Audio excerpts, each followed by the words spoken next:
ఈ ప్రపంచంలో ఏవేవైతే మంగళకరము అని చెప్పి మనం అంటూ ఉన్నామో ఆ మంగళకరమైన ప్రతి వస్తువు కూడాను లక్ష్మీదేవి యొక్క సాహచర్యము వల్ల మాత్రమే అవి మంగళప్రదమైనవి అంటున్నారు.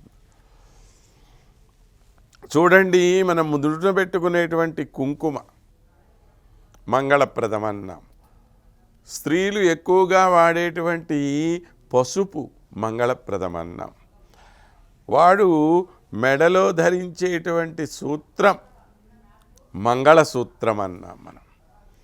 ఇవి అన్నింటిలో కూడాను మీరు గమనించండి, ఎప్పుడు వాడికి మంగళత్వం సిద్ధిస్తోన్నది అనంటే లక్ష్మీదేవి కలవటం వలన అమ్మకు అర్చన చేసినటువంటి కుంకుమే నీకు అక్కడ మంగళప్రదమవుతున్నది.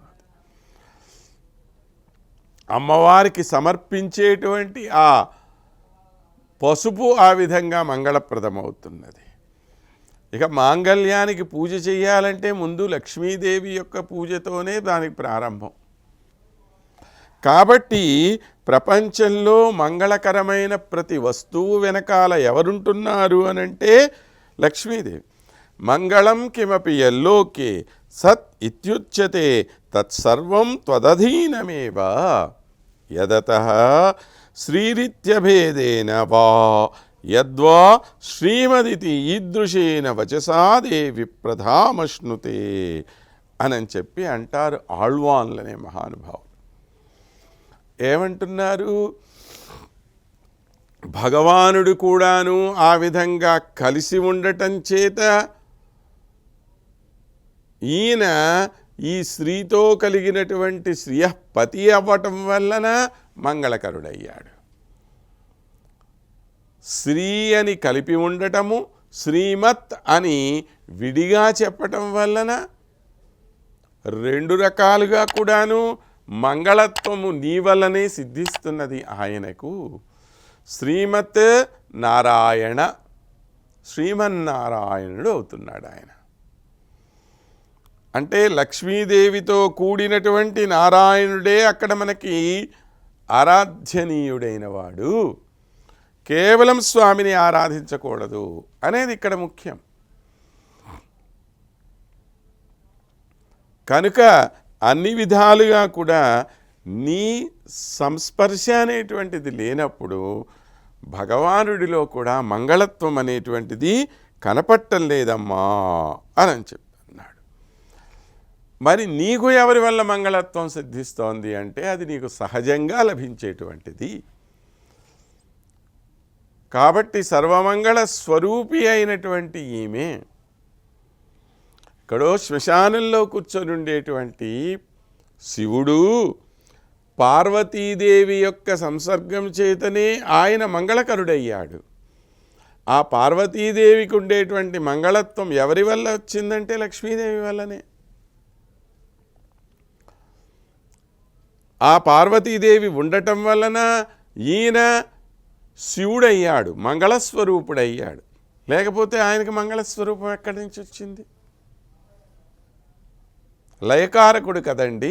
మంగళస్వరూపం అంటే ఏదో అందంగా ఉండటం అని కాదు అర్థం. అక్కడ శుభాన్ని కలుగచేసేది అని అర్థం. ఆ శుభం ఏ విధంగా కలుగుతున్నది అంటే పార్వతీదేవి వల్ల కలుగుతుంది. సర్వమంగళ అని ఆమెకు పేరు. కాబట్టి అన్ని విషయాల్లో కూడా మంగళత్వం అనే దానికి నువ్వు ఆధారభూతురాలై ఉన్నాం. ఇదం తవ ఉపాధేః నవుపనిపతితం. అది ఎవరో తెచ్చి నీకు అందజేస్తే వచ్చినటువంటి పదమేం కాదది. నిన్ను మంగళస్వరూపిణి అని చెప్పి ఎవరో ఏదో నీకు ఒక పదవి తీసుకొచ్చి కట్టబెట్టలేదు అక్కడ. ఏమని? శ్రీరస్తి.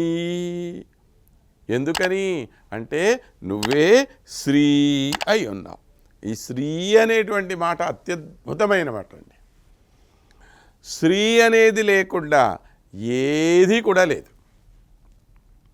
దేనికైనా ఒక మంచితనం తీసుకురావాలి, ఒక గొప్పతనం తీసుకురావాలి అంటే ముందుగా శ్రీ చేర్చాలి. ఆ శ్రీకారమే అందరికీ గొప్పతనాన్ని కట్టబెడుతూ ఉన్నటువంటిది, మంగళత్వాన్ని కట్టబెడుతున్నది. ఒక మనిషి గొప్పగా చెప్పాలనుకోండి, శ్రీ అని చెప్పి వారి పేరు చెప్తాం మనం. ఒక సంస్థకి గొప్పదనం తేవాలనుకోండి, శ్రీ అని పెట్టి తర్వాత ఆ సంస్థ పేరు పెడతాం మనం. ఈ విధంగా ఎన్ని రకాలుగా చూసినా స్త్రీత్వం అనేటువంటిది చాలా ప్రధానమైన విషయంగా ఉన్నదమ్మా నీ విషయంలోనూ అని చెప్పి అమ్మవారిని వర్ణన చేస్తూ మరలా వెమ్మటే ఇంకో మాట కూడా అంటున్నారు. ఇది కూడా మనం బాగా గుర్తుంచుకోవాలి. ప్రసూనం పుష్యంతీం పరిమళర్థమపి జిగదిషు